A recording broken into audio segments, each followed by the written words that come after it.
práve sme vstúpili do pamätnej izby sakrálnej výšivky Márii Hološi, ktorú sa mi podarilo spolu s docentom Andrejom Botekom, ktorý navrhol zariadenie, a s vtedajším pánom farárom Jozefom Švarcom urobiť v 2017 roku.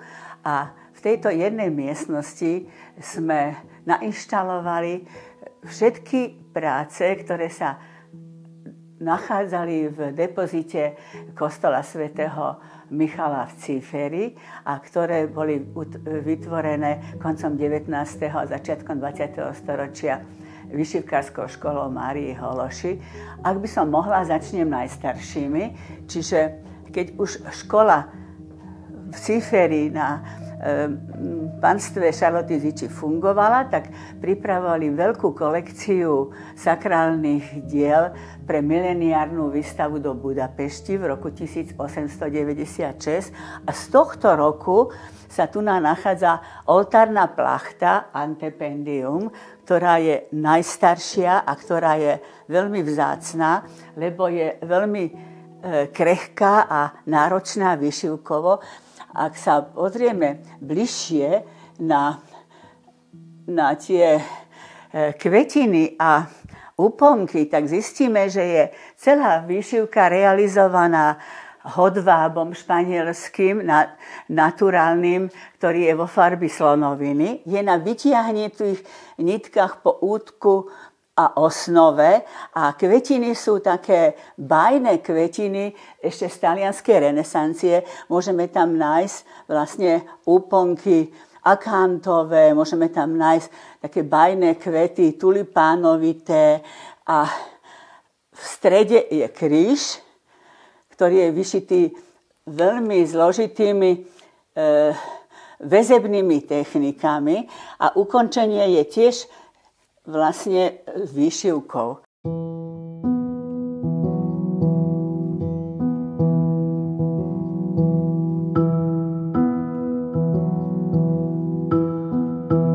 Kontinuálne vročením je ďalšia práca významná, ktorá je vlastne z roku 1901. Antependium má v strede kvadrilob s poslednou večerou, vyšitý úplne opačne k tejto práci najjednoduchšou vyšivkovou technikou s tonkovým stehom v kresbe, kde je Kristus a apoštoli na poslednej večeri. A antependium je ako keby obklúčené vegetáciou zase z bajných kvetín v červenom hodvábe a ešte sa tam nachádzajú 4 medailóny apoštolov. Kvôli to dve antependia čiastočne naväzuje antependium kríž s anielíkmi, ktoré má v centrálnej kompozícii vlastne portrét Krista, veľmi zase jemná výšivka. Pod krížom sú adorujúci anielikovia, ktorí klačia v snežienkach a mne pripadá, že je to ako prenesená kresba uhlíkom, lebo je tam veľmi silná diferenciácia tej hrúbky pritlačenia kresby s uhlíkom, jemnučká a výraznejšia. Táto stredová centrálna kompozícia je obklopená narcismi, ktorí sú plnou výšivkou urobené. Tuto je zase ten mienunký stonkový steh a zlatá výšivka vo väzbách. Je to pozamentierskými strápcami obklúčené.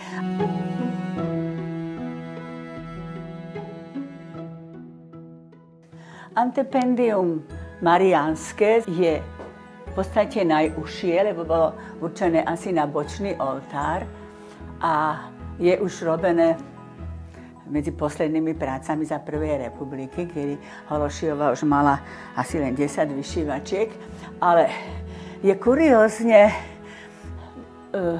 najfarebnejšie, lebo je asi z 8 valérov modrých hodvábov španielských a v tých rozvilinkách sa vlastne stáčajú laliovité kvetiny a tulipánovité. Tulipán bol aj znakom spolku Izabela a keď sa prizriete k tým piestikom tulipánov, zistíte, že to je tam úplne také kaleidoskopické čarovanie s kryštálikmi, s pelom, s tyčinkami a v centre je mariánsky znak Mária, krásne logo, vyšívané na podloženom kartóne, to je príložný steh so zlatom, ktoré je podľa mňa excelentný na práca s písmom.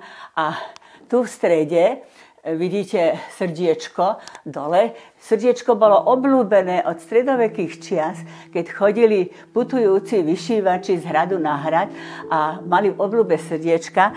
Jedna moja študentka urobila takúto srdiečkovú bombonieru tých jemných vyšívkových techník.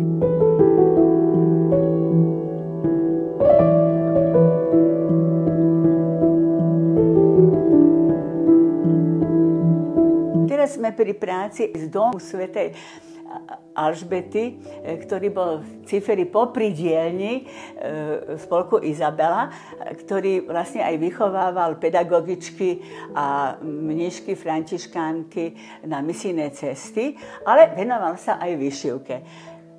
Tento ornát sa volá kazula, v preklade je to z latinčiny domček, je to také niečo ako pončo vlastne, ktoré má otvor hore a zakrýva celé telo kňaza. A keďže vtedy boli obrady tak, že kňaz bol otočený chrbtom k veriacim, tak tá chrbtová časť bola dominantná. A tento vlastne tvar kríža sa volá dorzálny kríž, to znamená chrbtový kríž.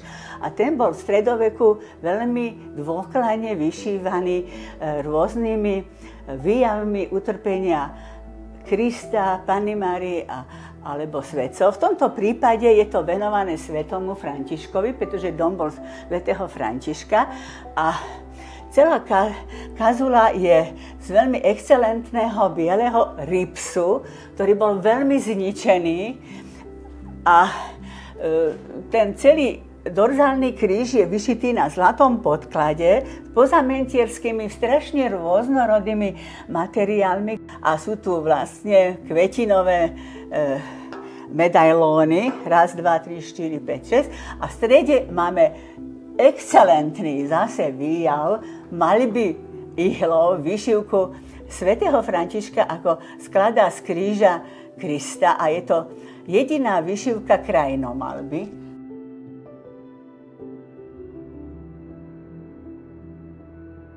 Vidíme zlatú kazulu, ktorá je druhou variáciou, lebo prvá bola vyšitá na miléniovú výstavu ako dar Františkovi Jozefovi, to bola 1896 roku. Zase je to zadná strana, ktorá má ale centrálnu kompozíciu so znakom JHS a na stred je komponovaný celý takýto vegetatívny úponkový meander, ktorý je vlastne vyšívaný zlatou plochou niťou na podloženom špagátiku voskovanom. Tá kresba tej línie tých halúzok s rozvilinkami a na tých rozvilinkách sú zase také bajné kvety. To sú granátové jablká, tu je karafiát, ale v rôznych väzbách, každý lístoček má inú väzbu. Listy tých úponkov sú ukončené akantovými listami, teda halúsky tých lístkov akantovými listkami a medzi tým sa preplietajú také bežnejšie tulipániky, margaretky, aj žalude, dubu, potom zväčšeniny nejakých margaretovitých kvietkov a celá kompozícia vlastne je tá istá aj v prednej časti. To sa volá husličkový strih, aby mohol kňaz rukami manipulovať. Táto kazula na výstave v Paríži pomohla získať spolku Izabela zlatú Grand Prix. Lebo celý spolok dostal Grand Prix a Mária Hološiová striebornú medailu. V roku 1900, keď bola Eiffelová väža postavená, tak tam Rakúsko-uhorská monarchia mala veľký pavilón na výstave tváre Kremnickej väže. Ďalší typ rúcha omšového je pluviál, ktorý je polkruhový, ktorý vlastne pripomína aj kráľovské vlastne tie polkruhové rúcha. A pluviál sa nosil na kazuli, keď sa išlo do sprievodu. V chrbtovej časti mal vždy takúto štítovú kompozíciu, ktorá ešte poukazovala ako keby na kapucňu. Čiže on sa viaže na kazulu zlatú, aj v tej ornamentike. V prednej časti je vždy pluviál uchopený sponou kovovou.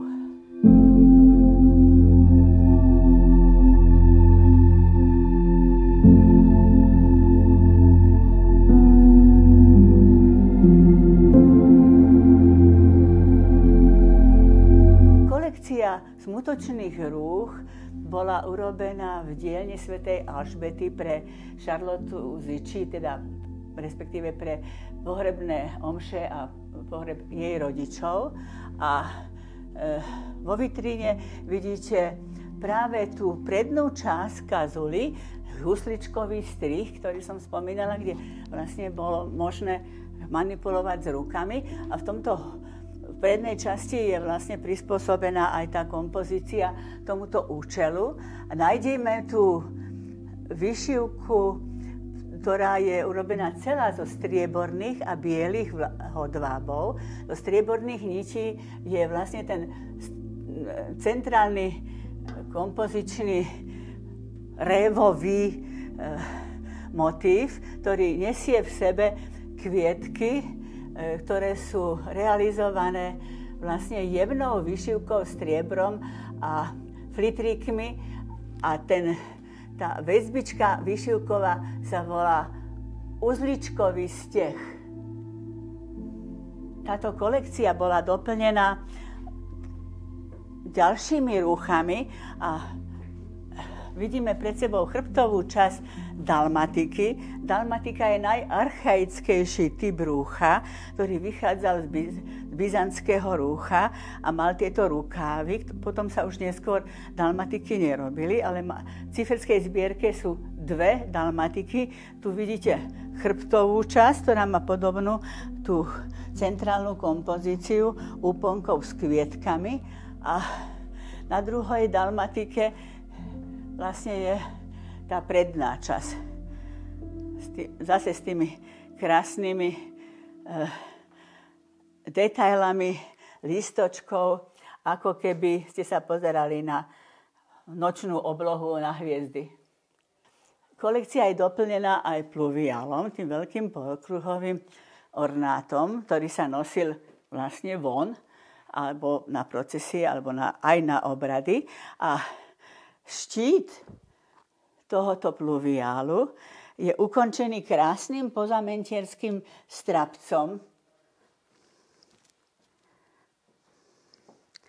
V centre štítu je znak JHS, reliefne vyšitý, podložený tými mústrami vysekávačov. To bola jediná mužská práca. Vysekávať tie podložky pod zlatú a striebornú vyšívku. Tu už boli tie povrázky a zase sa nám tam ten motív tých srdiečok opakuje. V tomto štítovom najviac možno a takisto v týchto detailoch nájdete tie flitríky a také kovové detailíky strieborné. Všetko v striebornom prevedení. 1901 až 5 to robili.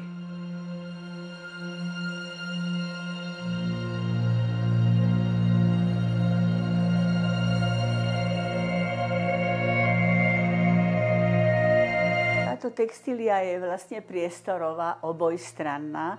Samozrejme, my tu v pamätnej izbe môžeme vidieť len jednu stranu, lebo nemáme taký veľký priestor. Čiže je to vlastne kompozícia, ktorá sa potom zavesila na žrč pre účely Mariánskej kongregácie a tak aj bola komponovaná, že vlastne celá tá kompozícia je rozdelená na tie diagonálne časti révového charakteru úponkov a kvetín v tých rohoch a cípoch zástavy. A v strede je medailón. Medailón Panny Márii Immaculaty, ktorá vlastne stojí na obláčiku na hadovi, ktorá značí, že zlo bude zlikvidované. Ale po technologickej výšivkovej stránke si musíme všimnúť, že je to majstrovská práca maľby ihlov. Keď začneme od tváričky, to je hodváb. Hodvábom vlastne vyšitá portrétna časť figury, teda portrét Panny Márii, ktorý je obkrúžený zlatými pozamentierskými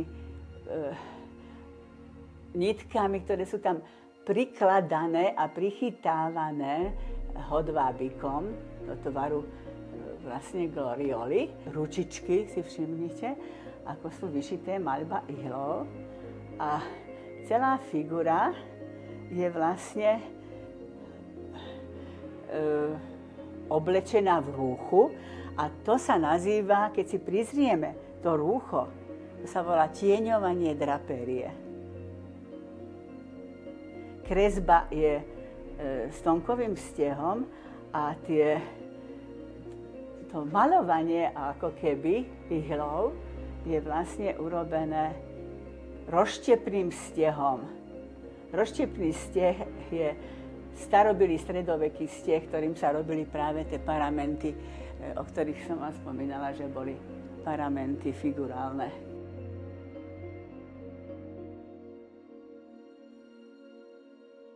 Orlská zástava je z týchto tu v pamätnej izbe najväčšia. Je vyšitá na útkovom ripse.